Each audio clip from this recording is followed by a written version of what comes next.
amazingly, of course, that is the birth of the Prodigy, and it did work out. A degree of resilience is really important now in the music industry if you're going to break. If you can't finish music and you're a young developing artist, you're not going to have a career. It's not that simple. Yes, you can have a viral moment on TikTok. Doesn't necessarily mean that will give you the hit. You can have a hit. Doesn't mean it will give you the career. You can have a big social media following. Doesn't mean that it necessarily will drive a load of DJ gigs. Is there something that is unique about this track? Is it doing something that not everybody else is doing?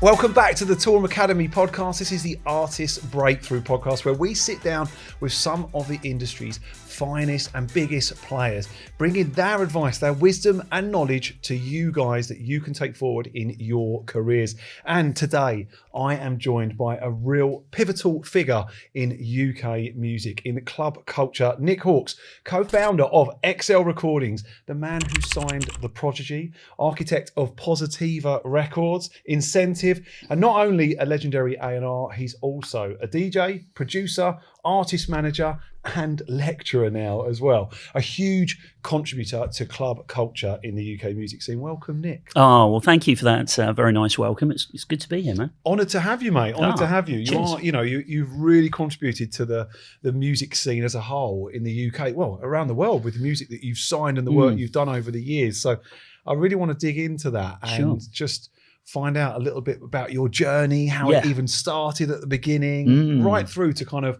what you're up to now, because you've had a really long and successful career. Yeah, I mean, the start point though was not thinking, hey, how do I have a career in the music industry? It was more, very much more as a fan. I was going to say, like, when was that point at the beginning? When it was as a school kid. Yeah, it was when I was at school. So I just found that music was the most exciting thing in my life. I think at one phase I'd had my sort of phase where I was really into football, and it happens to, I think, quite a few people. You know, you have something that you're into, and then it sort of morphs, and then you discover. And at that age, you're still discovering. Yeah, new you things, are. Year. Your new experiences happen, and you go, oh, this is cool. I mean, so as an example, I remember that myself, my best friend, a guy called Andy Smith, and we run Reach Up Disco Wonderland together, so we DJ out a lot these days. I remember we went to a school disco, and the guys who had the kind of mobile disco were playing, and we got to sort of stand on the stage sort of to the side of them. So we had the kids were sort of on the dance floor, and then we're just to the side, and then we're just sort of seeing what goes on, and they're like queuing records up, but we're trying to figure out what are they doing. We actually didn't know kind of how that worked. So the guys used to have one of those telephones, like a handheld. It wasn't headphones; it was a handheld. I remember those. So those all-in-one massive units. And like a sort of trim phone thing, and they were queuing up the records with that. But we saw somebody on a telephone during the DJ gig, and we're thinking, why is he on the telephone? Like, this is crazy, And the best solution I could come up with was, it was like, maybe it was a walkie-talkie. Perhaps there was a van outside full of other records that they hadn't brought in, and maybe he was saying like, I need some more 60s soul that's going down really well, and then maybe somebody in the van would bring some extra, some extra. Totally. 60. As a kid, you're just like, what is going on? Yeah. We didn't know what was going on, but Andy and I really enjoyed that experience, and I must say I felt really comfortable even at that young age. Like, I was like, I'm good here. Like, sort of, I'm just very comfortable. It's not that I have to be, behind the decks kind of DJing, which I love, but I didn't feel I have to be there. But I also felt I don't need to be out on the floor, on the dance floor. It's a different pull, isn't it? It is a different draw that pulls you to that. Yeah. I think it's a different creative thing. I was happy to sort of be around where it's happening, but not necessarily be like sort of in the spotlight. Yeah. And that's actually how my career has generally flowed, you know. So where I've had moments where I am a little bit more public facing, but I've spent a lot of time sort of involved, but just not quite in the spotlight, which I've really enjoyed. That's awesome. So back then, you were saying that some of the music you mentioned there was like, old soul music and 60s, 70s, all sorts being played at the school disco. Yeah. What was the point where like electronic music came into the play for you and it was a bit like, whoa, what's this? Yes. Well, I remember I touched on earlier, actually, that transition point from football across into music. And strangely, there was a kind of disco show on Radio 1 called Discovating with a guy called Al Matthews. And his show was like 10 p.m. on a Saturday night, I think. So there was a little phase where it was like, should I listen to Radio 1 or watch Match of the Day kind of decision? And it sort of morphed. And myself and Andy Smith, who I mentioned, we both discovered this Discovating show. And in that era, we were hearing records by Dynasty and True Cell and sort of like Black American dance music of the time. And we both were like, wow, this is really good. We didn't really know what it was, but we both thought, this is great, which was unusual because in our school, where we grew up in a place called Portishead, which is like, just outside Bristol, it wasn't cool to be into dance music when we were kids. So it wasn't, if you grew up in Streatham or something in the early 80s, probably you've got your older brother who's going to Soul Weekenders or this, that, and the other. It wasn't that situation with us. So it was just a bit odd to be into the music that we were into. But I'm going to say that era of D-Train, Prelude Records, West End, kind of early 80s dance, electronic, soul, funk, that was what kind of hooked me in big time. And I found myself going, wow, I'm in love with this stuff. And was it you and your friend Andy, which, by the way, that's amazing that you two are working together. Isn't it just? Still now. Isn't it amazing? As school friends from back then. So did you two like get a DJ set up? Did that how it started? Did you basically, we started off even at the most basic, in the most basic way it's possible. So that was like a home hi-fi from my parents' living room that was like one of those ones, sort of rack thing and maybe cassette at the bottom, whatever, turntable here, and then the flat one from Andy's living room. So we used to take the two home hi-fis out and DJ at we might have been 12, but we would play a sort of 9-year-old's birthday party with the two home hi-fis. So that's 4 speakers, no mixer, of course. So we're literally mixing between, one hi-fi and another. I love that. Like one a rotary thing and and maybe right. So any modern DJ that complains of their equipment now, try that. It's like one of those memes. That. You think you're a DJ, you're not until you. And then 2 pictures of 2 home. That's brilliant. It's funny, isn't it? I love the inventiveness of that. That's awesome. But that's just what you did, because and then we sort of saved up, and Andy then got like the Citronic kind of. That's what I remember. Citronic built-in system. He saved up, and a few years later he got that. Did it have the phone? We actually didn't. We didn't. I don't think we ever did DJ with a phone. It was headphones for us. Yeah. But like he did that, and then we'd make our own kind sort of light boxes. The sort of traffic lights, mobile disco, classic things. Actually, a beautiful story. This is lovely. Andy had a big birthday party some years ago, and he got the guys who were the mobile disco people who used to visit us at school, found them, and they played at his birthday party. So he's now like I can't remember how old he was, but whatever. And then so I turn up there at that party, and they've got the decks and all of this sort of stuff. And I actually had a word with him. I said, if you ever feel you want to get rid of this stuff, you want to sell it or whatever, do give me a shout, because it's amazing. And you still had the same equipment. They had the exact same gear.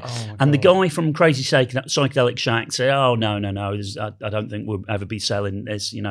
Fair enough, of course. Yeah. And about 8 years later, he actually hits me up. He goes, "You know what? I'm thinning out. The old rig is so heavy and cumbersome. We can't really move it around anymore." Yeah. So they still DJ, but when they go out, they have obviously updated stuff. Yeah. And he goes, "You know what? And I'm kind of thinning out a bit, so I think I'm up for selling it." I said, "That's amazing." So I then bought from him that classic mobile disco rig, which is now in my office. Which means, and if you go on my Insta, then you can see I kind of got it all set up, and then Andy comes round, and I said to Andy, "Oh, you've got to come by the office. I want to, you got something you need to see." And he's like, "Oh, what's going on?" So then basically I filmed him when he's like, "What? You got this stuff? What the hell?" That's it's amazing. So cool. So literally in the office now I can maybe do a few calls or whatever. It gets to the end of the day, and then I've basically got a load of their records as well from Psychedelic Shack. So I maybe stick a few sevens on, fire up the traffic lights. It's funny, man. That's brilliant. I absolutely love that. Oh dear, it's so good though, isn't it, to have stuff from the past, it feels nostalgic. It's a beautiful thing. Totally. I'll never ever get rid of my decks or my vinyl. It's one of those things you'll keep hold of it forever, won't you? I guess. Love that. So then moving forwards, as the sort of sound and scene started to change as well, and started to get into the 90s, and electronic music, it's a real shift in club culture in general, and the music. So what pulled you into that space? Was it just... I think it was just a natural development. So basically it's a line that just an unbroken line from Dynasty and the early 80s records that I'm talking about all the way through to today. Yeah. So I'd had a bunch of other interesting experiences that before I got my first full-time gig in the music industry. So I'd interned at WBLS in New York, for example. That was amazing. Right. So I got a work, when I was at uni, I got a work permit for the summer to work in America. And most kids do work at summer camps, teaching kids to do pottery or play badminton or whatever. Yeah. And I thought, that's not really me. So I didn't want to do that. So I just wanted to have a regular job. So I got a job in a cinema as a cinema usher. Used to wear a bow tie and whatever. And so I was doing that every evening in a movie theatre in Queens. But I knew that I wanted to be involved in music somehow. And in an ideal world, I hope to have an internship, work experience at a record label or radio station, something like that. So what I did was I sent a few letters off actually to record labels and radio stations before I got to New York, and didn't get any responses. So but then I'm there and I'm thinking it's a bit dull just to be working in the cinema all the time. I wonder if I can try something out. How about if I call up the head of the radio station, WBLS, New York's leading black music station at the time, and I'll say that I'm writing an article on New York radio, and might it be possible to interview the head of the station? So I think I'll give that a go. So I've called up, speak to his assistant, and she says, takes down some details. Okay, well, we'll call you back if there's any interest. I think, that's probably the end of that. 10 minutes later, she calls back. Yep, you'd be delighted to be interviewed. Do you want to come in tomorrow morning?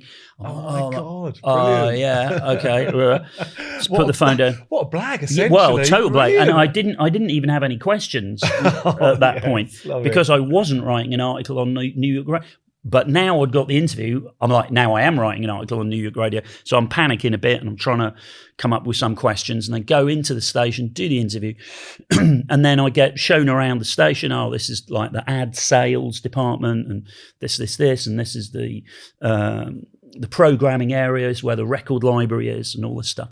And then I explained what I was doing, and I was lucky enough to be invited to help out for that afternoon. Oh, okay, do you want to file these records away, compile a chart? They used to have a chart like New York's hottest records, and you'd phone up the record, like a pool of record stores, and they'd give you, the top hot 5 sellers, and you compile the chart by a point system, number 1, 5 points, whatever it was. So then I was like doing that. And it got to the end of the day, and the people in the programming department were, oh, okay, good, thanks for that. I'm like, oh, no, thank you. It's been amazing to help out. And the lady who helped me particularly, or invited me to kind of help out, said, okay, so 10 o'clock tomorrow morning then? And I go, oh, wow, like, really? There's another day of work experience? I'd love that. That would be amazing. She goes, no, not another day. You're our new intern, if you want to be. Brilliant. I'm like, what? For like, she goes, for the summer, however long you're here in New York. That's so and cool. I'm like, wow. So I'd gone in the morning, done the interview, and then literally came out with an internship at the end of the day, which is relevant, I think, to people who are seeking to enter the music industry in some way. Today, yes, things have changed. Yes, we now live in a more online world, and it's, social media and yada, yada, yada. So you could say, hey, you don't have to physically be there in the same way that I was to help and to make things happen. But there's a degree of sort of initiative and a degree 100%. Of showing up that I think is still necessary. You need to sometimes reach out and knock on a door. Is there an opportunity? 100%. I couldn't agree more. I think you have to seek opportunities, and at times you've got to try and create them. I mean, I've had there's so many things in the past where I've seen examples of this, and I won't name names, but there's an artist that we've worked with at the label, and they told me an amazing story where they basically blagged it with a really big, well-known artist, DM'd them and made out they were at their gig that weekend. They looked online and said, where are they playing? Party, and found it and said, party looks amazing. Like, it's absolutely rocking.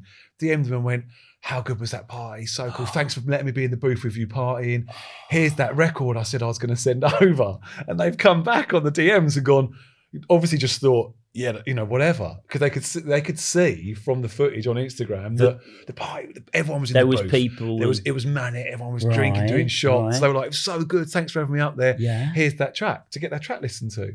And that artist came back and went, this is wicked, really love this. And like, bam, there's a connection. So a bit of blag. It's a bit of brag, but again, it's not even just the blag, it's the initiative, isn't it? It's the seeking. And I think there's a level between, I admire anyone who tracks down contacts, tries to hunt down people in the industry, but you've got to remember, sending emails, doing all that stuff, you're going to get a load of brick walls and a load of silence. Oh, you've got to keep pushing, haven't you? Well, it's the opportunities you've got to seek for and hunt for, isn't it? You have. I mean, there's people say you create your own luck. I actually don't think it's as simple as that, because I don't think you can create luck out of thin air. You can't force luck to happen. But what you can do is increase the chances of getting lucky. And one of the ways that you increase the chances is by putting yourself in interesting environments. And if you put yourself in a club situation, or a gig, or you're at a festival, you're more likely to bump into and get chatting to interesting people, like-minded spirits, or maybe bump into somebody who is a manager or an agent or a digital media specialist, whatever it might be. So you put yourself in these environments, and then it will increase the chances of good fortune. I mean, look at the conferences we have. The conferences, and that's why I'll still turn up at a whole bunch of networking events and conference things, and sometimes I don't have a particular agenda. Somebody will say, "Oh, what is it that you're specifically seeking to achieve at this event?" And maybe I'm not seeking to achieve anything specifically. I've just shown up because maybe I'll bump into some people who might be interesting, and maybe I'll meet somebody, but there's nothing there business-wise to be done, but maybe 7 or 8 years later, that person will knock on my door and go, same as events, same Mm. as club events, going along, and being there, soaking up. But like you did in that very first event, same thing today. Go and be by the booth, see what's going on. Yeah. Can you connect to anyone who's playing, anyone who's part of the team working there? Totally. Couldn't agree more. Well, we'll mention a Toolroom sort of alumni here. Dave Spoon obviously had some great success on Toolroom. And as a small example of that, I don't remember this, but when he was a school kid, he said he sent me his earliest sort of demos. Yeah. So I think he was maybe 14 or something at the time, and apparently I sent him some records and a little note going, "Not really, mate, but keep at it and good luck for the future and what have you." And at the time, he was like, as a kid, school kid, "Oh, great! Somebody from XL's written me this note and what have you."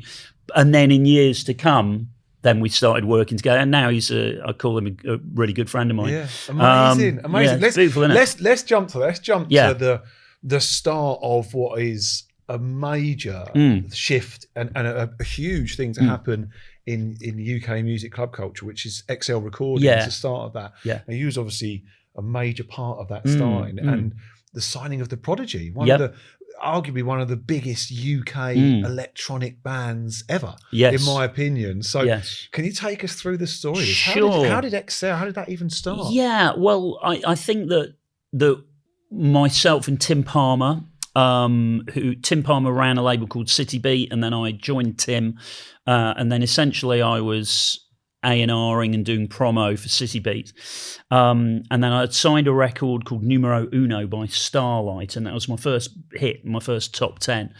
And so that had done well. So that was good because that enabled me to, I'd kind of proven myself that I could go, I think this is a good record, and see it go on to be successful. So we talked about that, and we talked about how it would be good to have a route for records that didn't necessarily sound like radio records, didn't necessarily sound like hits, but were good records that deserved to be out there, that maybe were more specialist. Tim ran Groove Records in Soho at the time, so he knew all about specialist dance music culture. And the importance of retail and specialist underground records. And it's not all about pop hits and chart and all of that. And do you think that was fueled by the feeling of that the sort of gravitational pull of the scene and the culture just evolving and growing at that time as well? Definitely there were more good underground records coming out at the time that we launched XL. So there was a scene that was evolving, and there was an opportunity to put out really good records that weren't hits, but you could have a business putting out really good records that weren't hits, that were. So we started off, put out a couple of records that didn't really do that much. So it certainly wasn't the case that we came blasting onto the market with a smash. That was sort of like the Virgin Records story. Like, I think the first album that Virgin released was Tubular Bells, Mike Oldfield. I think it was #1 album in America. So, I mean, very different story for XL. We put out a couple of 12 inches that didn't really do much. And then we put out some more and did a little bit more and signed some Frankie Bones, Tommy Musto stuff, all that did better, kind of building. And so you guys are doing everything kind of ground level. Really. Yeah, we were sort of in the stores, in the raves, looking for exciting, innovative music. And then as the scene grew, the records that we released grew, and then it started to become possible to have crossover hits with records that really didn't sound like pop music. Because to the T99 Anastasia, for example, banging like record doesn't sound like pop music sounded. However, it was a really big record, and therefore it was very popular. And then basically for that reason, it crossed over into the charts that reflect popularity. You know, so that was interesting because you didn't have to sound like a pop record to be popular. And then when it comes to the Prodigy, Liam had made some music. He was a DJ with a rap act called Cut to Kill, and the music that he'd made wasn't right for that act. So he called me up and said, "Can I come in and play you some stuff?" I said, "Yeah." Fortunately, I said, "Yeah, come in," and we agreed to meet rather than me saying, "Oh, why don't you just send it in the post, mate?" You know, which could have done. Fortunately, I didn't. So where were you guys based then? Wandsworth. Yeah, down in, and Liam was in Essex. So he came down, played me some music, and I thought, yeah, this is good, innovative, creative, dynamic music, and I like it. I wasn't. What was it? What was he playing you? It was what became the first EP. So it was Android, We're Gonna Rock. Yeah. You know, early, and basically I took the view, this is the right sort of music. This is the sort of music that XL should be putting out. You know, obviously breakbeat driven, and you got that scene where people are using more breaks. It's kind of morphing. The scene was morphing a little bit away from, let's say, the Belgian more kind of Belgian techno kind of stuff into this more British breakbeat, shut up and dance. Yeah. So what year was this roughly? When was that? This is 1990? A guess. Yeah, awesome. I think maybe first record out in 91. So there was bit hazy, but you know, a real shift though, wasn't there? Like there was a shift. There was a shift, and it was subtle actually. So the kind of way that breaks infused into the scene wasn't like just sort of wallop, here's a breakbeat tune and everything's changed. It's just like, okay, some cool stuff coming through. This is interesting. So it felt like what he was doing was future facing. He didn't just turn up with a bunch of demos that sounded like T99 or Cubic 22 or records, you know, of that ilk.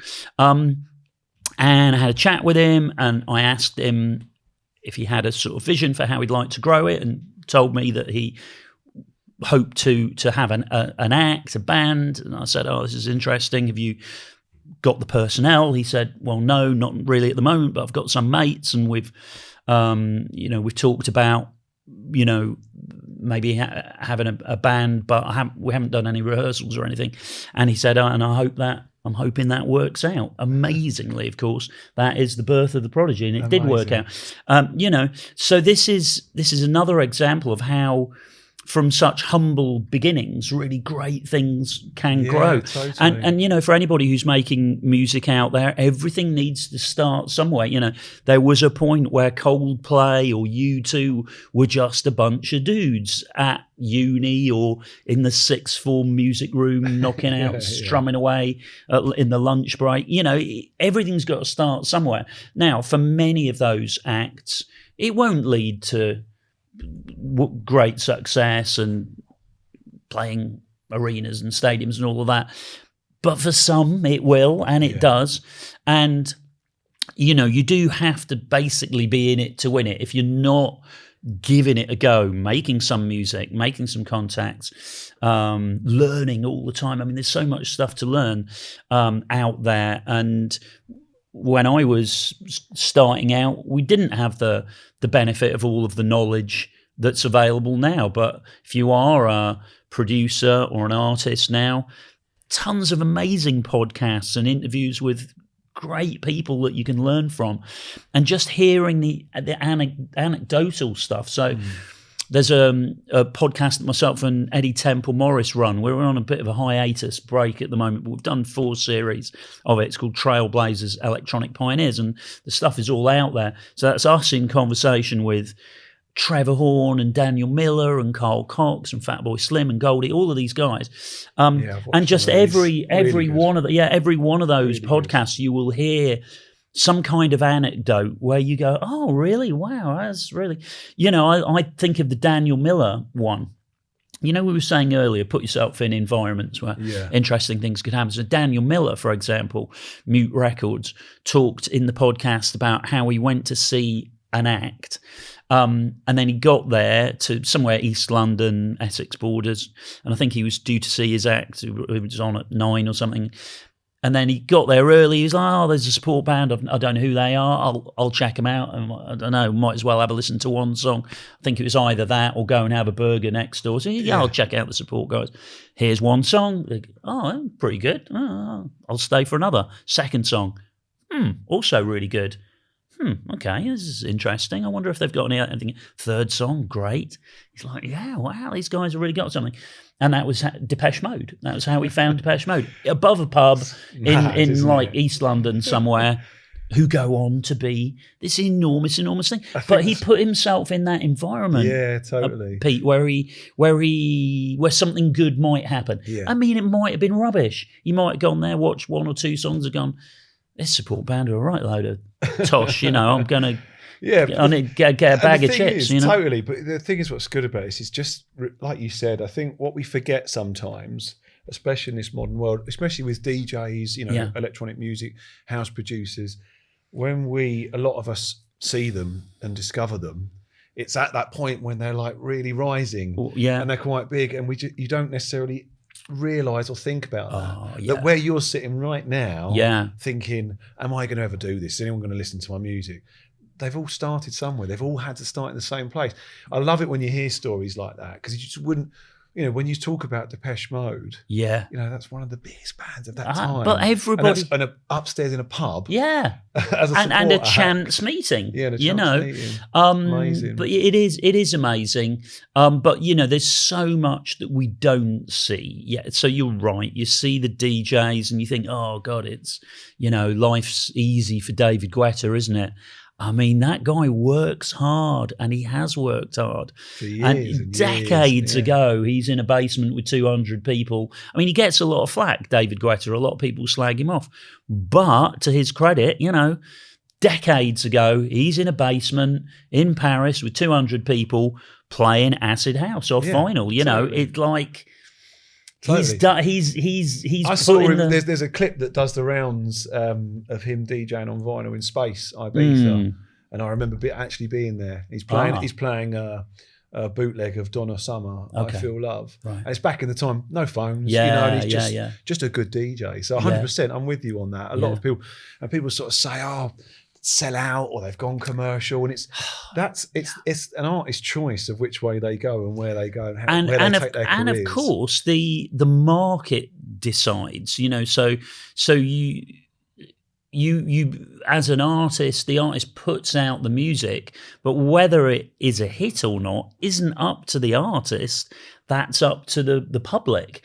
So the public decide, and if the public decide they're going to really embrace something, a particular record or a particular artist, then artists can become bigger than even they want to be. There are some artists who think, oh, I didn't really want to have hundreds of thousands of fans and be playing really big gigs and all of that, but it's a level of pressure that I didn't want. Yeah, well, you didn't think about it or plan it strategically. But it can happen. So the role of the artist here is to put the music into the world, and then really a lot of it is beyond your control. You can work really hard, really hard, and records won't happen, and then maybe you'll throw something out and not really bother with it, and then that becomes massive.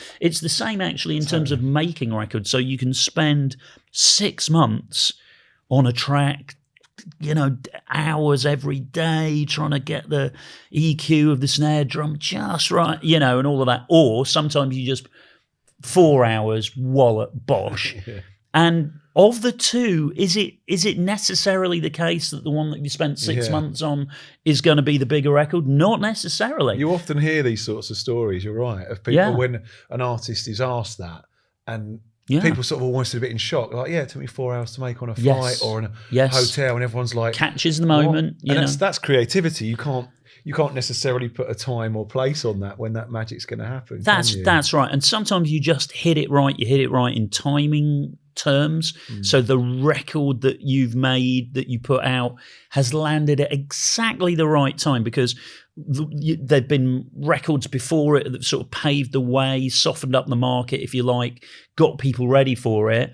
And it's just like, wow, it's the right record at the right time. Off it goes. Yeah. But sometimes if that record had come out 2 years earlier, it might have died without trace. Because people are like, what's this, man? And like, nobody's playing records at drum and bass tempo. I'm sure you've seen this. Is your journey as an A&R? Yes, I have. Yes. I have memories of this, even with Mark. Mark did a big record with Di Ramirez and Underworld called Downpipe. And I actually remember when he was first playing that out, like road testing it. Yeah. And a lot of the reactions on the dance floor was almost like they weren't ready for it. They were a bit like, this is interesting, because it's a record that at the time, and tech house then, it was a bit more driving, almost aggressive. Yeah. And it suddenly just broke down and all went chilled, and suddenly you got this riff that was almost light, like a flute melody. And the crowd were a bit, what's this? I remember, sure. and he was road testing it for time over time. It's quite a long period of time until it really connected. Yeah. Sometimes it's not instant on that very first absolutely. Sort of I mean, there are so many examples of this. I mean, one from my career is Reel to Reel, I Like to Move It, where obviously gone on to be such a massive smash, and kids know it now, Madagascar movie, everybody knows that record. But that was a record that nobody wanted to sign. It was coming into the UK on import on Strictly Rhythm, and everybody had been sent the record, and, whoever it would be, FFRR and A&R, all of the established labels had been offered it by Strictly.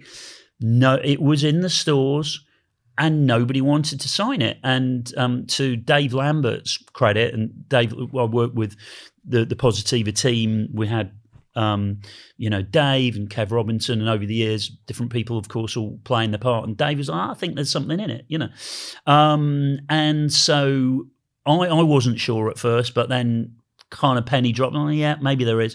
So we reach out to Strictly, go, I think we'll give it a go. And Strictly were like, great, because nobody else they were honest with us, and nobody else has offered.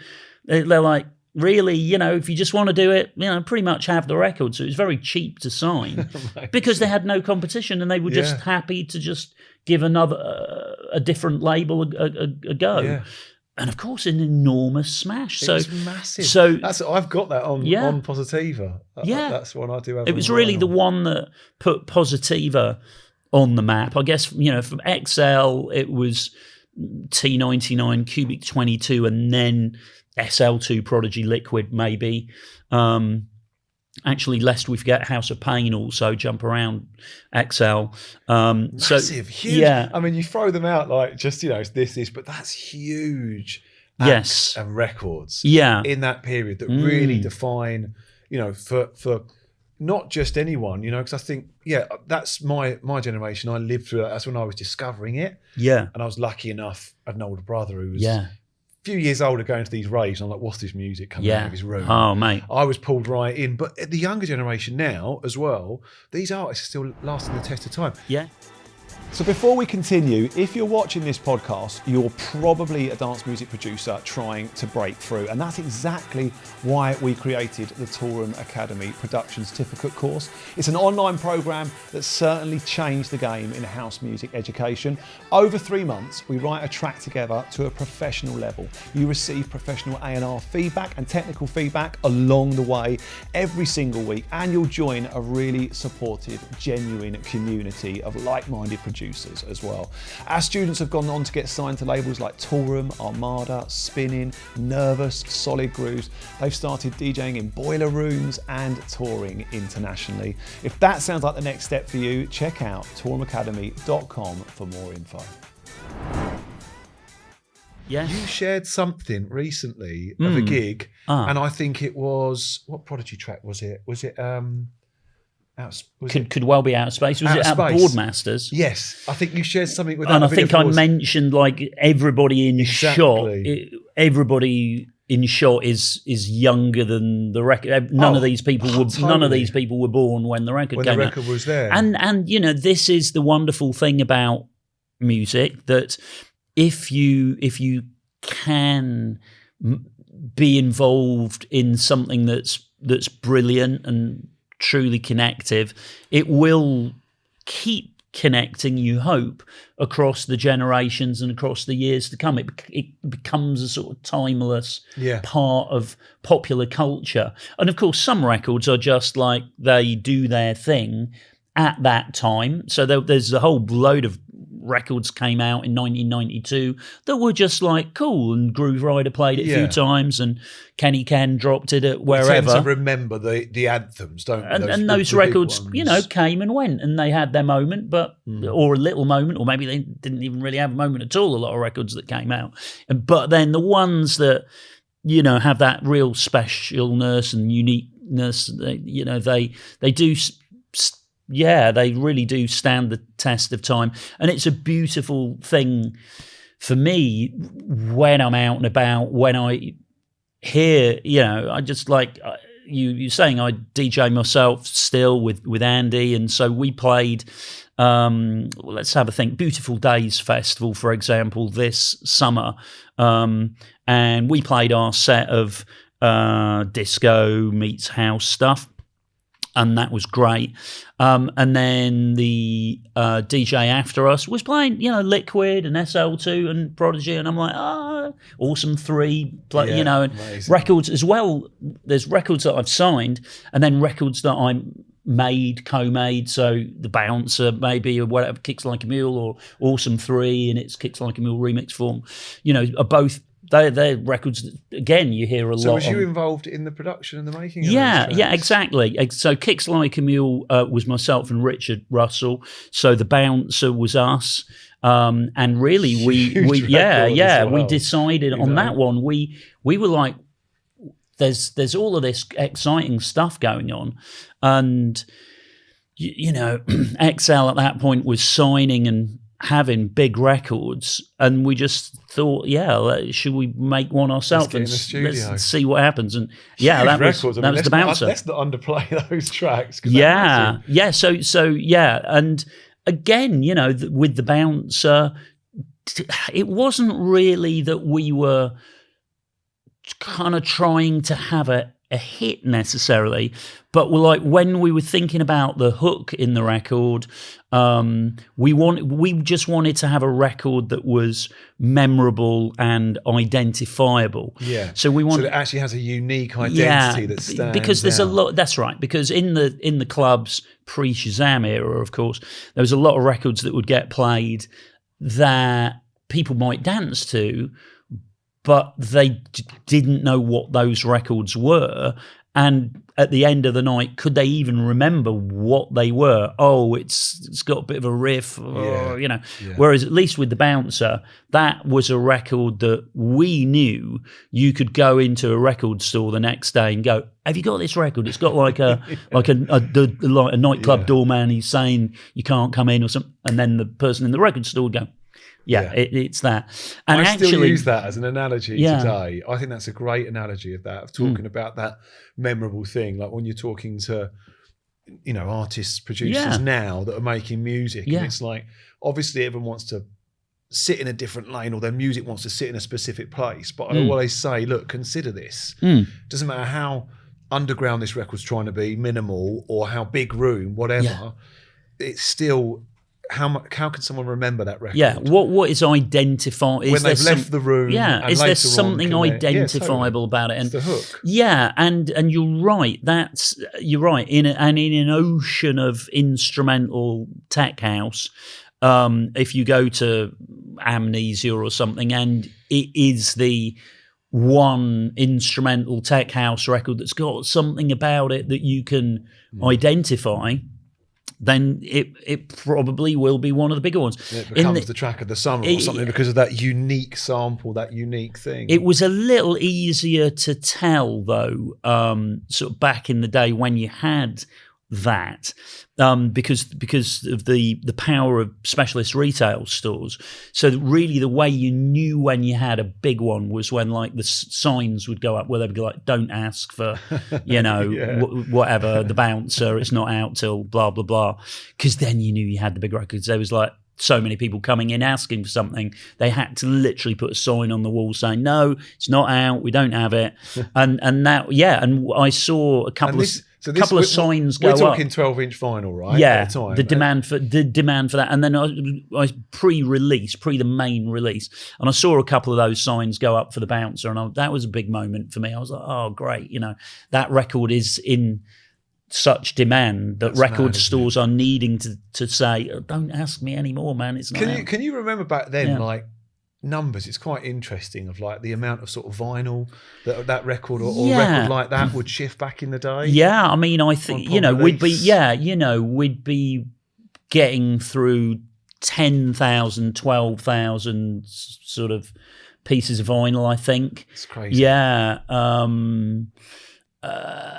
That's crazy. Yeah, think about it, just a physical vinyl product. Yeah. Before the actual main release formats. Goes on, yeah. But it's the way that the world changes. There was a point, where of course everybody was saying, "Oh, vinyl's over. Forget it. Nobody wants vinyl anymore." But now a lot of young people are interested in vinyl and want to embrace it and think it's cool and all the rest of it. So things can ebb and flow across the years. Totally. And just to before we sort of move on to some other times as well, going back to the XL period and Prodigy. Yeah. Like, can you name a couple of the sort of favourite tracks that you worked on back in the day? I generally speaking, I really liked all of the stuff that we were putting out in that era.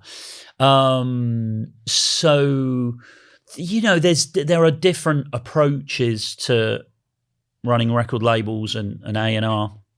The one that I prefer is to find music that I'm passionate about and I'm excited about, and put it out there and kind of hope that other people will share my enthusiasm, my passion, my excitement, that I'm like, it's really great, I love it, and it's coming out, and then you hope that somebody else goes, God, yeah, that is really great, isn't it? That's what you're hoping for.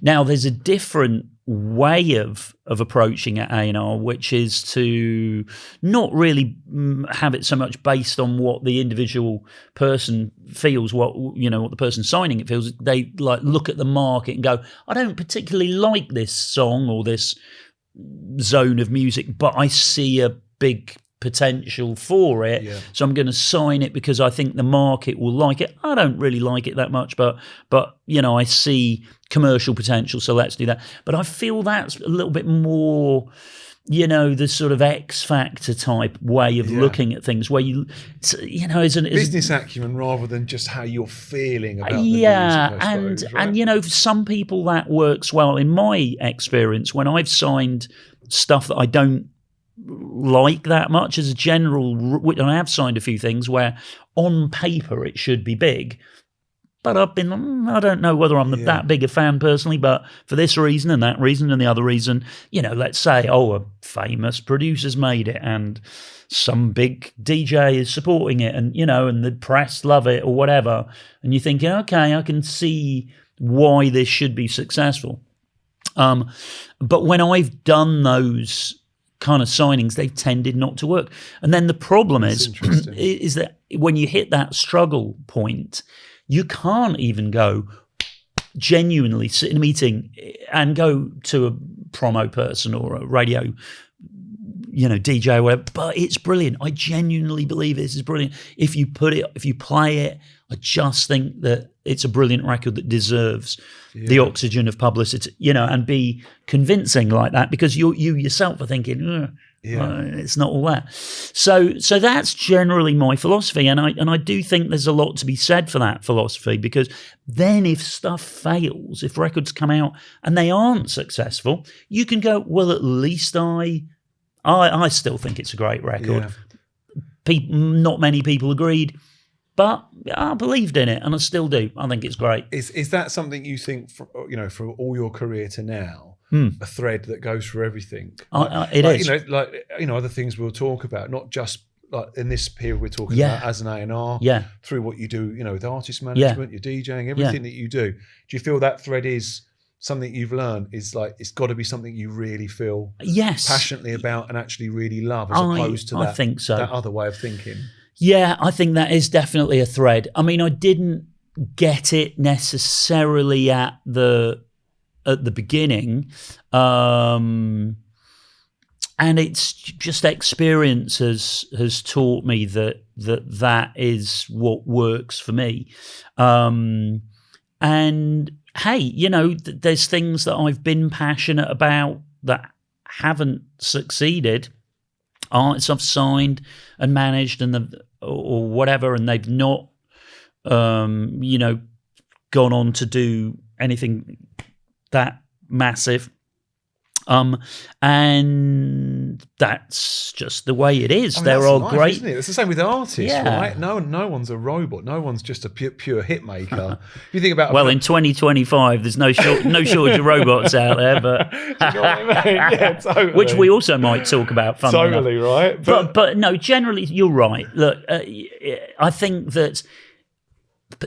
People talk about socials, don't they, in social media, and one of the bits of advice that knocks around is, be authentic. That's kind of how you can connect on social media, which basically means sort of figure out what it is that you love and then advocate for it. Yeah.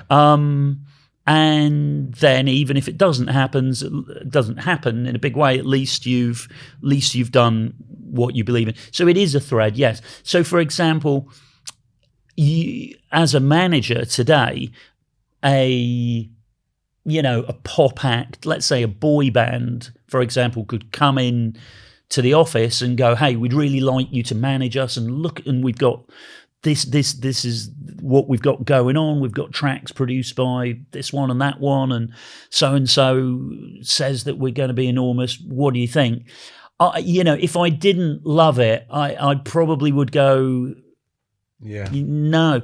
And also, if it's in an area where you don't have expertise, so if this is a pure pop play, I'm also going to say I'm probably not your guy, because I'm not living and breathing the pure pop world. So somebody else will be better at breaking you than me. So if you say, for instance, like someone does send you a link to some new music today, what's the first couple of things that you're like subconsciously, what's the first few things you're scanning for? Obviously, like that number one, it's got to be something that straight away you genuinely like. Yes. And genuinely feel you love. Are there other things that you think about? Well, I'm looking for points of difference. So is there something that is unique about this or these tracks, this track or these tracks? Is there something unique about it? Is it doing something that not everybody else is doing? Because if it's just a sort of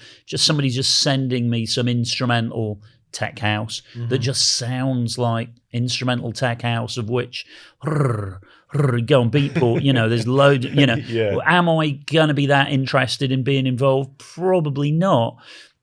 But if I can hear something where I'm like, oh, okay, so it's kind of, but I got some breaks and that's a different. Or the fact that that sample choice is really unusual, and that's very clever and quite innovative.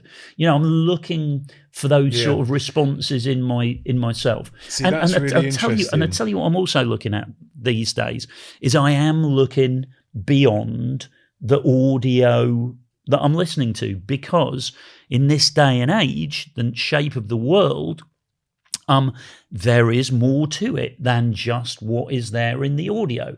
So if it's somebody who's created some really good tracks, but they don't seem to be applying themselves, they don't seem to be getting involved, showing initiative, making things happen, building momentum, then I'll probably say to them, I think the tracks are really good, but a degree of resilience is really important now in the music industry if you're going to break. And I might say to them, I'm not sure I'm seeing the resilience because, you know, that artist might not be demonstrating it. Yeah, totally. So if you look like D.O.D., Hannah Lang, before they broke, you got years of putting records out. Yeah, and real graft. I think this goes back to what you were saying, even in those early days of your own experience. People, you know, like even Liam coming to you and going, right, I've got a vision. Yep. Not quite sure. I've got some mates, but it's the want and trying to make things happen. Yeah. That new age of that, you're right. And I think that's what it is, because I think sometimes artists get mistaken. And yes, there may be, you might agree, some major labels in a pop sense may be looking at numbers and things already and going, well, what's your TikTok for and what's your Instagram following? Most definitely they are. But from what I get from what you're talking about, it's not necessarily just looking at that, is it? It's actually saying, well, let's look at the person. Because even if if you love the music and you feel the music, and you say one way to go and have a little nose about someone is social media, right? It is. And but then it's not necessarily, you're not talking numbers here, you're talking application. Yeah. What do I actually see work and ethic, feel work ethic from them? Because without physically meeting them in person, can you get a sense of them, of what they're doing and what they're pushing and what they're trying to do? Yeah, no, that's kind of where you're coming from. It is. So I'm looking for, if it's somebody new to work with, I'm looking to work with somebody who demonstrates that they have a bit of resilience. It's a very big word for me, resilience, in terms of the shape of the music industry at the moment. Can you break without being resilient? I mean, maybe it's possible to get lucky and have one big record. But as you know, getting lucky and having one big record is not the same as breaking as an artist. No. To break as an artist, you got to have that big record. Then what follows? What follows that? Totally. Now what? There's been so many in the past that have had these big crossover house tracks. Yeah. And then you think a few years later, it's almost like, where have they gone?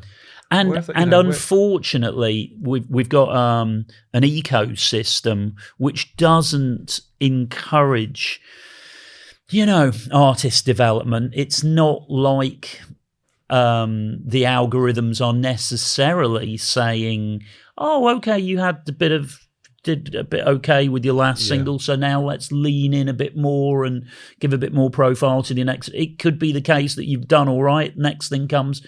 Algorithmically, it's just like, actually, we'll ignore this. It's tough. So it is tough. And there was, when I do some sort of uni teaching, guest talks, whatever, sometimes some people say, have you got one bit of advice that you'd give that sums up what you think is a really important thing? And I will often say these days, create your own momentum. So important. Don't just think that when you get a manager, everything will be fine. Or if you sign to Toolroom, it'll all be fine. I've been hustling, I've been making records for 3 years, but now I've signed to Toolroom, so, everything's going to be great. No, now, you've signed to Toolroom. Now let's keep going. Keep the same level of work ethic up. And let's do that again for another 3-4 years. Definitely. And it's a common thing I hear a lot with people like yourself in positions in the industry that have got experience, that work with people, that create things, that make things happen for give up these opportunities. I hear a lot of this. Mark's been very vocal, Mark Knight, at our Toolroom Academy live events and at other conferences he's spoken about. He said very, very similar things. He's saying, the artists that we really get excited by, once we sign a track, cool, but the ones we want to continue working with, invest in our time, money, everything to really push these artists, are those ones that are picking up the phone to us going, I've got this idea, I've got that idea, I want to do this, I want to do that, here's some more music. It's the ones that really push and not necessarily have it all figured out, but they really want to go for it, and they come to the table with these ideas and bring stuff to it. Absolutely. I know musicians. I know one guy, he calls himself a musician, calls himself a singer-songwriter, I don't know whether this guy's ever got round to releasing anything. Been writing and recording stuff for decades, and there's a lot of people like that. I mean, it's not a problem, by the way, to make music for your own enjoyment and just that sort of creative outlet. and just get the joy from making it. Nobody says you have to put it on SoundCloud, have to put it on Spotify. It's fine, but if you do want success in the industry, you need to release stuff. And again, some of the artists that I've worked with over the years, sometimes some of them have really struggled to finish records and all the rest of it. And that we understand that, and that's part and parcel of the process. But if you are a young and developing artist, basically you do need to finish some stuff and get some stuff out there if you want to have a career. If you can't finish music and you're a young developing artist, I don't think you're not going to have a career. So it's kind of like it's up to you. And the artist might go, yeah, but Nick, I don't want to put this out because I just don't think it's perfect yet. To which I will say, you could work on it for another 5 years, and you still might not think it's perfect. It's actually good enough. It's really good. Yeah. Let's go. Really interesting. I want to just track back to something you mentioned a minute ago about looking out for new music and things that excite you and that uniqueness, that identity. How do you feel about, there's a line, because I think to drill into this a bit more, some artists are afraid to experiment a little bit, to move around a bit. I think in past years, within the academy, we've often taught and said, you've got to kind of work out that lane where you want to go. And as you're trying to learn and improve and grow as an artist, sort of be in this lane quite micro and stuff. But at the same time, like you mentioned, like sometimes it's quite interesting to hear these things that are a bit more unique. Like you mentioned, there's some breaks coming into in that middle of that record, which is quite cool. How do you feel about new artists and about how should they think about genres? Like, do you think they should lean hard into a micro scene or be quite flexible now? Has things changed where artists can be a bit more flexible with their sound? I think that part of the job of the artist is to figure out what sort of artist you want to be. That's not necessarily the job of the record label or the manager. So if I have somebody who comes to visit me and goes, I can do R&B, I can do house, I can do trance, I can do drum and bass, what are you looking for? It's actually not this might be a very talented person. It's not a very good question, though, because what I would tend to say is tend to say to them, great that you've got all of this stuff. Actually, I'm going to invite you to go away, come back in 6 months' time, and then don't ask me what I'm looking for. Tell me what it is that you want to do. So then they might come back and go, yes, I could do soul. Yes, I could do house records. But I've decided that I'm going to be largely sort of drum and bass based. Listen to the music, but with sort of with a twist, because yes, it's D&B tempo, but I'm taking influences from here and here and here, which is a little unusual. Okay, now that's a good conversation to have. So I think that I do think that having an understanding of where you sit is important, and I think it's good for artists to utilize genre zones, if you like, to maybe build a platform from which then you can move beyond. So but in those early days, stick quite tight to that area that you're developing. I don't like the idea of sort of saying to an artist that is too creative, so don't do it. However, I would say to an artist, if you can build a platform and you can build a momentum in a genre space, it's quite a good way to get to a point where you then take more creative risks, but you've now got some fans and you've got followers, you've got people who like you, you've got people who believe in what you do. So now take them on the journey with you, and you've got some momentum. So if you have spent a couple of years maybe putting out some great drum and bass work, Adam F's an example of this, perhaps, kind of built a drum and bass following, but then when actually I want to make rap records. Yeah. But then he did that with a position of credibility that he built through his work in drum and bass. Yeah. I'm going to say that art, a useful thing for an artist when they are making music is to think about which artists they'd like to be compared to. Yeah. So if you're a vocalist, would you like people who enjoy the music of Amy Winehouse, would you like them to check out your music, or Teddy Swims, or are you more of a FKA Twigs situation? It's part of the job. That is part of the job of the artist. It isn't the part of the job of the artist isn't purely to create and just go, hey, I've done this stuff. Well, that's my job done. Yeah, of course. It's to think about, okay, now you've created this, that's great. Now think creatively about how you're going to build an audience and how you're going to grow off the back of what you've done. 100%. So now, if you're listening to this, you probably already know that being a great producer or DJ is just part of the journey now. These days, breaking through takes so much more as well. From social media and brand building to online marketing, music business, getting gigs and networking as well. That's why we built the Toolroom Academy Artist Development Masterclass program. It's a 12-month program that takes you through it all. You've got over 200 hours of video tutorial content, plus live calls every week and regular mentoring check-ins to keep you on track. So if you're serious about your career in dance music, head to toolroomacademy.com to find out more info.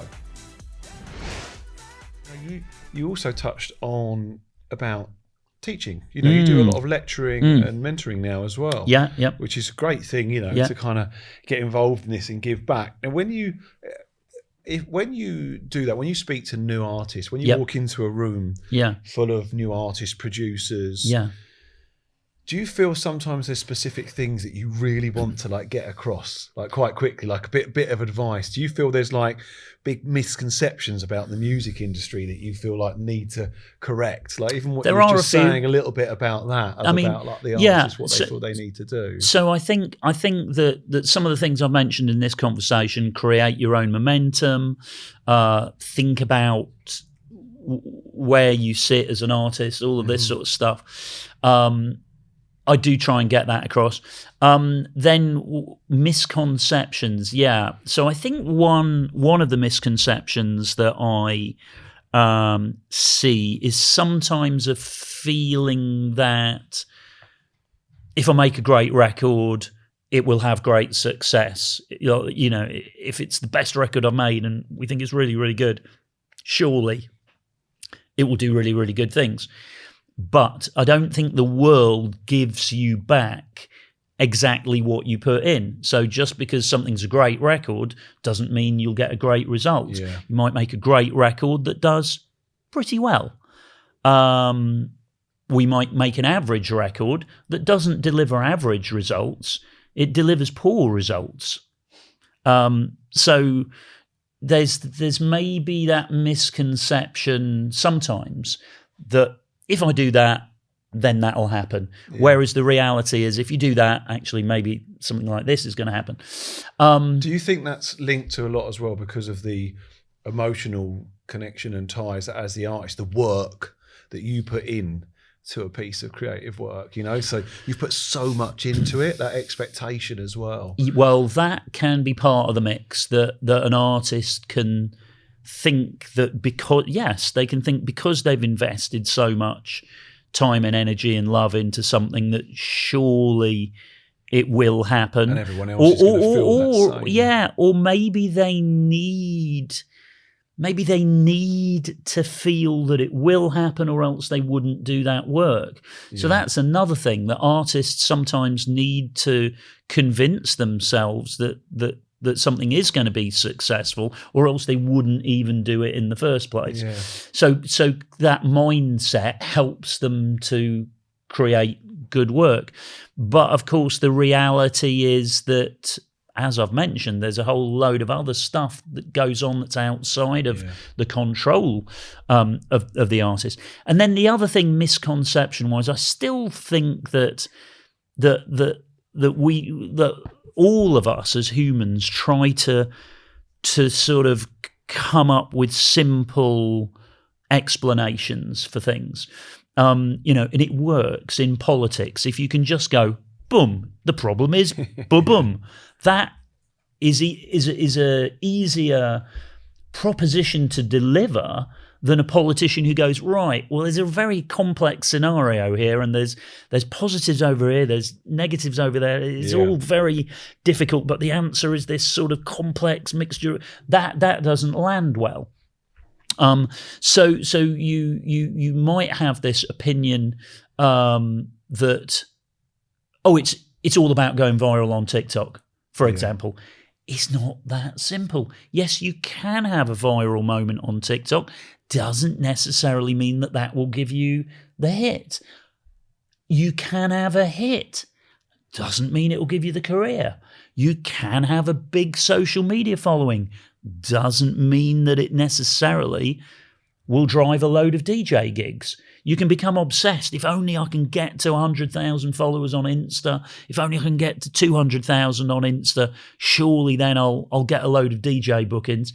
Not as simple as that. It's like, you have got 200,000 followers, but are these, what do these people think of you, and why are they following you, and do they actually care enough to go and pay money to see you DJ, or are they following you because they just find it funny where you do your little skits, and they like to have a laugh at how you do whatever it is. Like understanding yourself as an artist as you grow, as opposed to like latching on to certain expectations and hopes that if I do that, that'll happen. If I do that, it's kind of giving them advice. I think it's good for an artist to have a kind of roadmap of where they want to go. So I don't advocate for artists to just blah blah blah blah. I've done this bit of graffiti. Now I've designed some trainers. I'm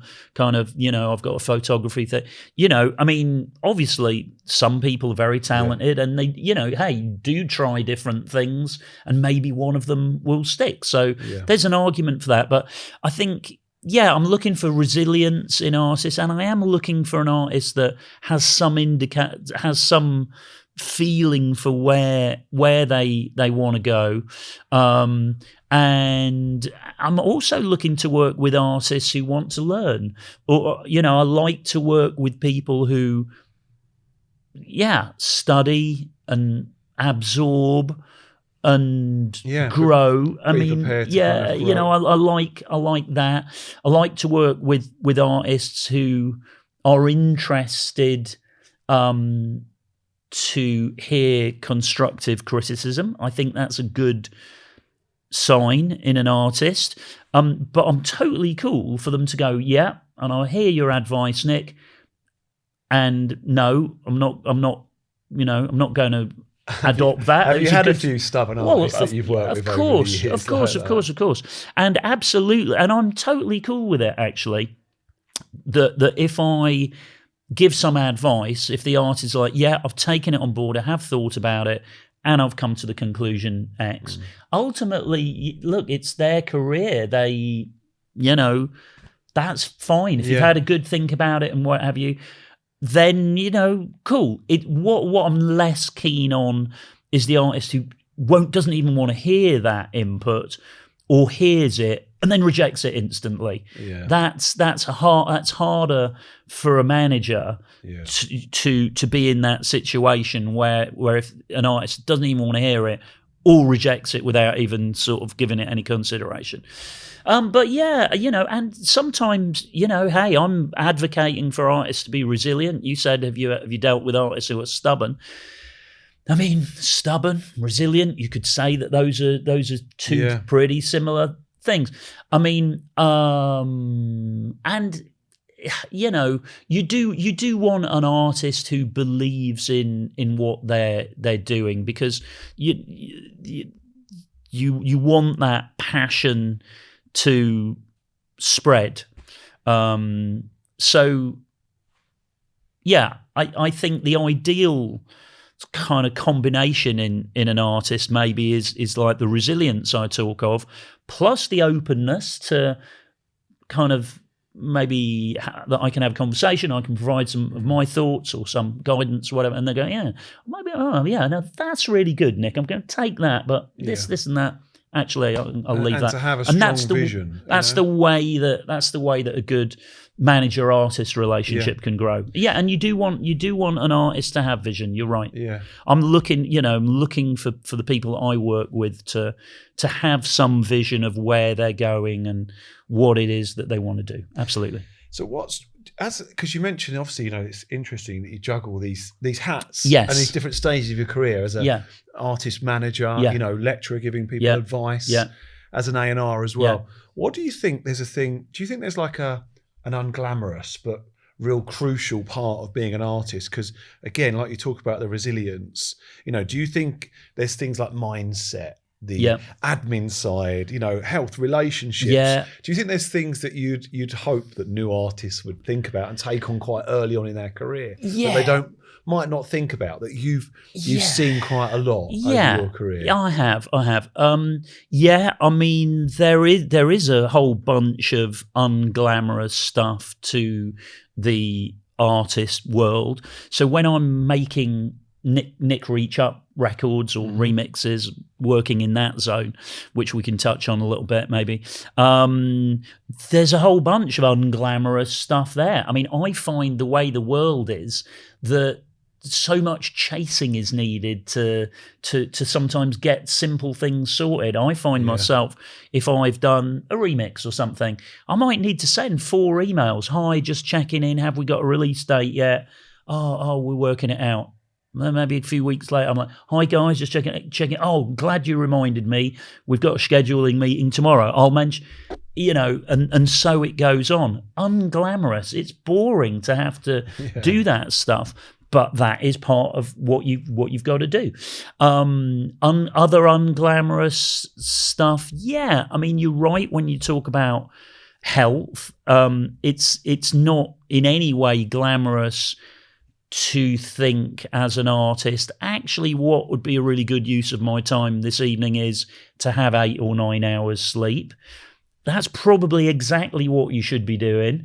It's less interesting than writing a new track tonight. It's 3 o'clock in the morning. It's less interesting than going out to a club. It's less fun than lots of other things. Yeah. But it's probably one of the things that you need to do, because if you're an artist that is surviving on 3 hours sleep a night, and I've experienced this, the artist might think, but Nick, I haven't got the time because I've got to finish this record and I've got to prepare this mix for blah, blah, blah, blah, blah, blah. I've got all this stuff.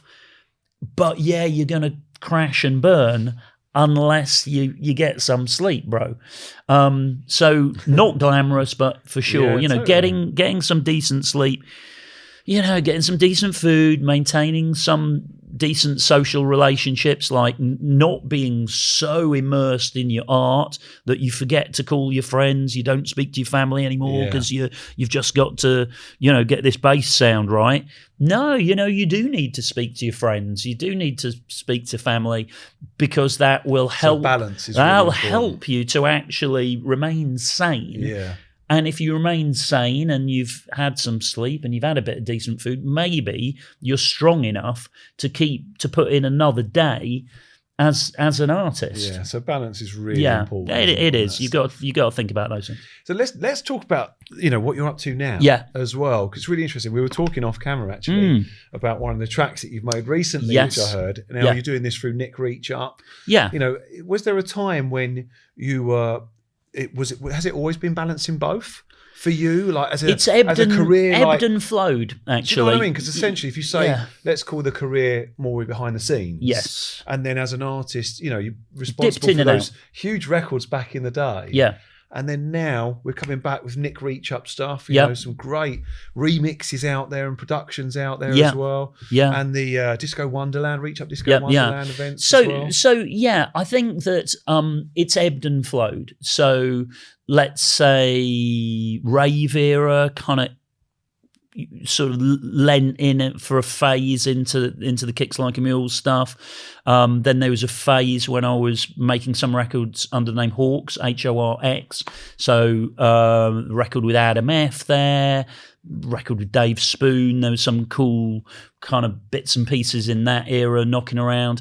And then over recent years, because I've got the Reach Up Disco Wonderland brand and events with Andy, my best friend that we of many years standing, because we've got the parties happening and we're playing. My view there was like I'd really like to have some tracks to play that are exclusives and just make the DJ set a bit more interesting. So it's kind of there was a purpose for making some music or doing some remixes because I had gigs and I wanted to play something that was interesting in the zone. So it kind of had a purpose, if you like. So that's how the Nick Reach Up thing has evolved. And it's a source of great joy, really.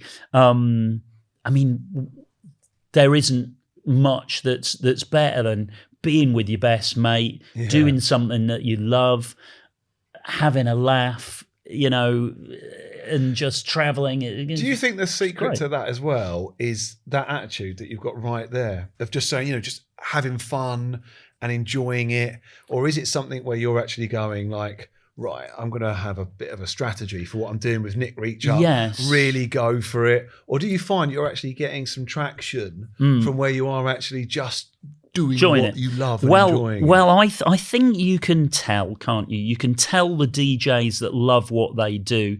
David Rodigan's a great example of this, right? He exudes passion and joy and belief in what he does, and it's attractive. People are like, wow, Rodigan's great, man. Because that's never waned. It's never waned over years. And years, it hasn't. And he loves it, and he is passionate about it, and that is infectious. And then I try to do things that I love and I'm passionate about, and people can tell. And then you can see DJs, can't you, who turn up, they look bored, they look like they're reading their emails, they're just like going through the motions, and you can tell. And do you want to see that DJ again? Not necessarily. I mean, maybe, but equally, sometimes it's like, I didn't really get much of a vibe. So for me, at the heart of it, it's like, is this something that can bring some joy? And then the strategy stuff will kind of come layered onto that. So if I'm doing it anyway, then why shouldn't we? If me and Andy are playing, some club dates in London, my view will be like, well, we're doing club dates in London, maybe we should be doing some festivals. And so I'm thinking maybe there is a way that we can get a couple of festival bookings for this. Seeking more opportunities. Seek some more opportunities. So maybe would then kind of nudge away and see if we can get something. And that has been very fortunate. So played Park Life and Festival and Beat Herder and Kendall Calling and Wilderness and Beautiful Days, all of these things, amazing. And we loved all of that, and then done a bunch of international stuff, Berlin and Portugal, supporting Carl Cox, 3 summers on the bounce in Ibiza, and all of these amazing things that then kind of layer on top and like help. There's the core proposition, and then you grow it from there. Yeah. But it doesn't sit completely. It doesn't sit front and center of what I do. I'm not sort of wanting to just spend all my time doing that. I really like and enjoy being an artist manager and doing the other things that I do, but I feel that they all interconnect, and you know, I think it's useful that having putting out records and you know, and sometimes having to deal with a bunch of the stuff that artists deal with, then if I'm managing an artist, I can go, I hear you on that one. I know what you're saying. I actually had a similar situation myself when X label was pressuring me to do something I didn't want to do. Totally. And I can maybe bring that experience back and go, hey, and this is how I handled that. And it's all interconnected, and I like that. And I like to keep learning. So for example, Steve Mack is somebody that I've known for years. Great producer. Oh, he's a legend. Yeah, absolute legend. Behind so many amazing productions over the years. Top guy. So we'd said for years, should we make a record together?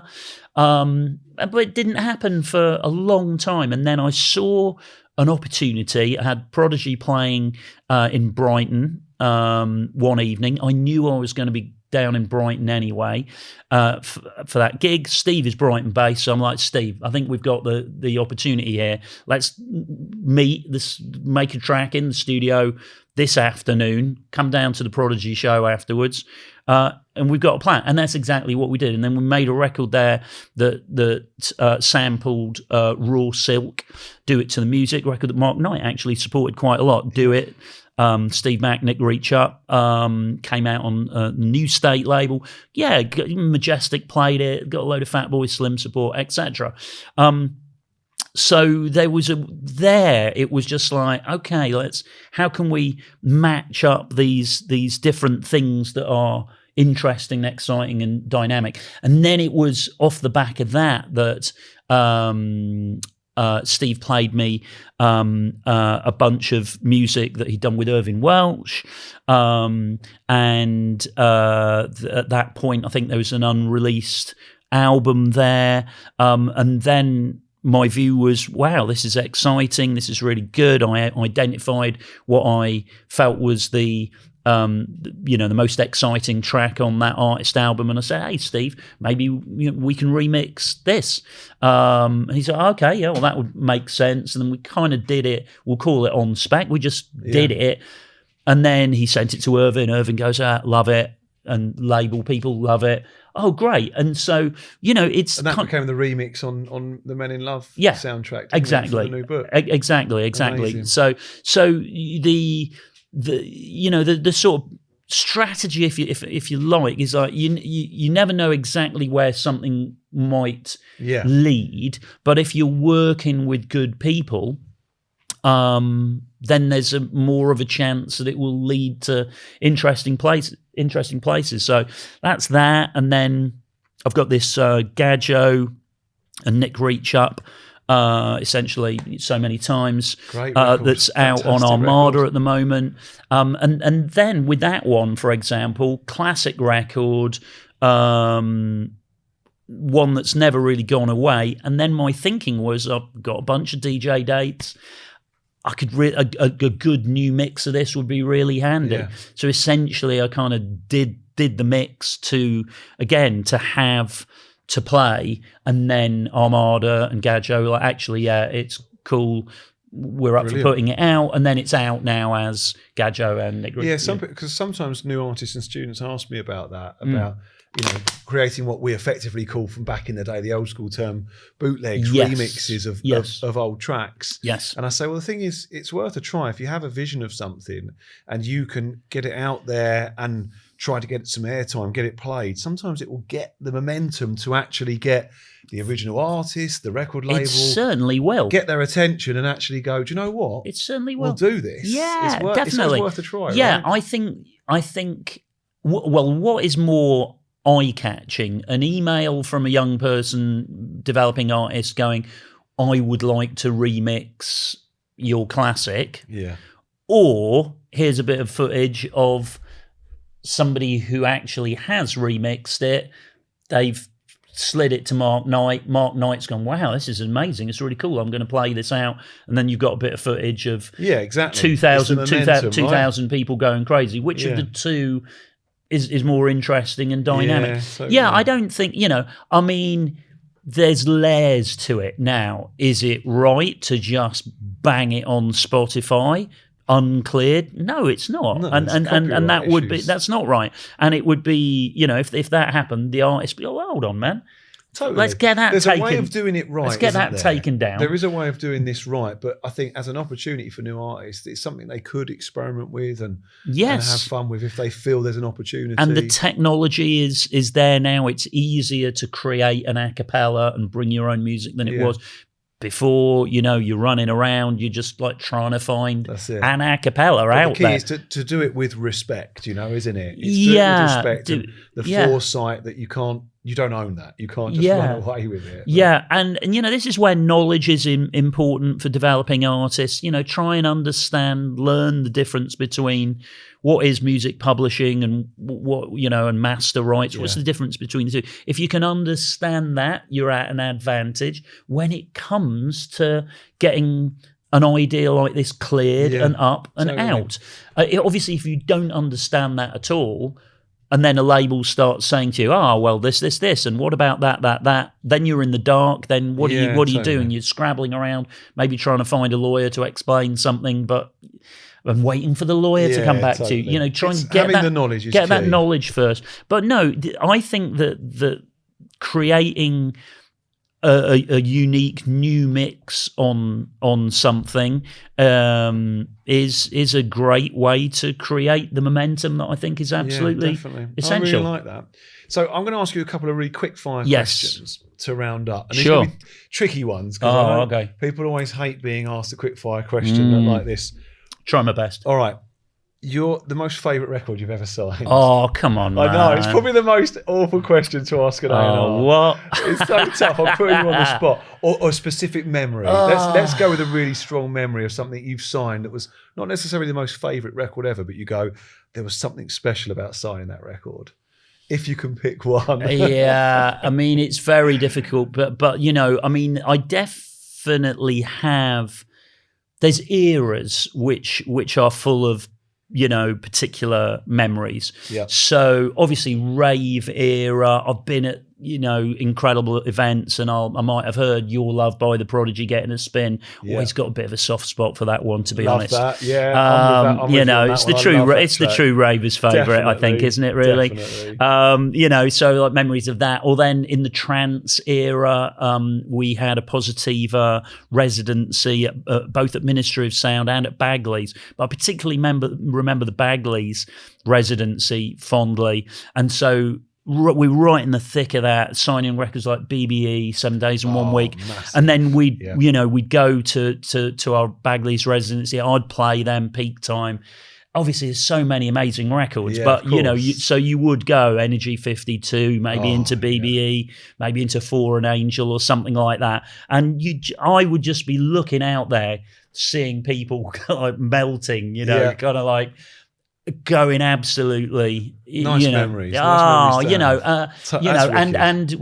then particularly it's great when you're like if you're working on a record and maybe you haven't released it yet, but God, this is one of the biggest records out there. That's a beautiful thing. Definitely. So there's a lot of memories. No, I respect that. I respect that. But there you go. I've kind of given you a couple. Prodigy, Your Love. I'm totally there. Yeah, man. Is there a track that you can be honest that you tried to sign and missed out on, and you was absolutely gutted?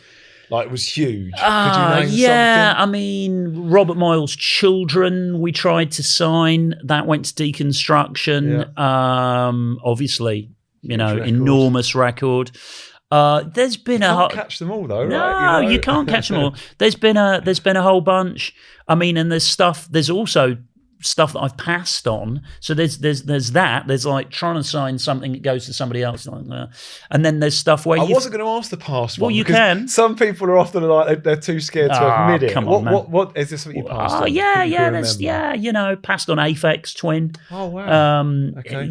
He sent me a demo. I've still got it actually. He sent me a demo cassette at XL like handwritten notes, you know, flathead, this, that, You whatever. still got it. Yeah, still got it. Love that. Yeah. Love that. So you know, but was I the right person to sign Aphex Twin? No, I don't think I would have been. So No, I like don't. you So said. you know, legendary positioning and great success. But I'm happy to go. Yeah, cool. And you know what? If you've been in and around things that have gone on to be successful, and you've either passed or you've tried to sign them, not got them, I just think that tells you that you've been in the right area. Yeah. So I take a positive out of that. It's not like head in hands, oh God, Totally. you know, No, I I really respect messed that. up on that. No, it's kind of like I respect shows you that, and you can't have them all, man.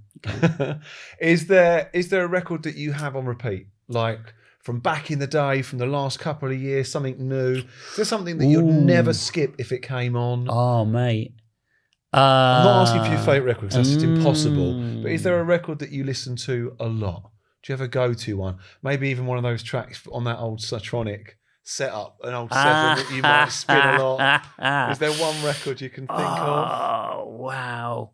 I sometimes pull out Stomp by the Brothers Johnson on the and I give that a spin off 7-inch on the Psychedelic Shack rig in the office. Love that. And it's actually like the same bit of vinyl that they would have, I think it's the same because it came from their collection. It's the same bit of vinyl that they would have played obviously when I'd stood by the decks and they'd played it decades before, and I'd gone, oh, this is all pretty good. Wicked. So yeah, so you know, some records have those memories, and to be able to play that on that rig and you know is a lovely thing. But yeah, there's a lot of records that give me a warm glow. That's special. And are there any particular artists? Like, is there a new artist right now that you're loving that you'd like to give a shout? Or is there an artist that you think has been around however long that hasn't quite had the recognition that you think people watching should go and check out?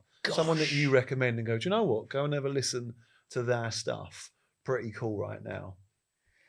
Put you on the spot, but there's a great record that never fulfilled its potential by A&Rs Experiment, and it's called Light from One, featuring Anne Brun. And I managed A&Rs Experiment for probably 8.5 years. And most people haven't heard of A&Rs Experiment as that. Got Grammy nominated in the end, which was a tremendous thing, but that's a record that's just like beautiful record. Most people don't know it. Worthy of a listen. Awesome. All right, we'll check that great out. guy behind it. A guy called Prash Mystery, now very successful as a mixing and mastering engineer. So you got that, and then in terms of new artists, you can keep your eye on Essire, an Irish artist that I work with. Keep your eye on Woody Cook, artist that I manage, who's got some cool music coming through next year. There's people to. There's awesome. always people to. I love those always people to keep an eye on out there. We'll check them out. Well, Nick, thank you so much, mate. Honestly, it's been a pleasure. It's been a real pleasure. Oh, sitting cool, here man. chatting I've enjoyed to you, it too. just Thank you, digging mate. back to those days, Yeah. and some great advice for man. our listeners. And thank you for joining us, mate. Nice really one, man. Appreciate it. Thank you. Hope you guys enjoyed that episode. So many things to take away from that, and of course, if you're liking it, like and subscribe. Go and check out Nick's socials. Follow what he does with Nick Reach Up as well, and we'll see you on the next episode. All right, nice one, guys. Awesome. Brilliant. Thanks, mate.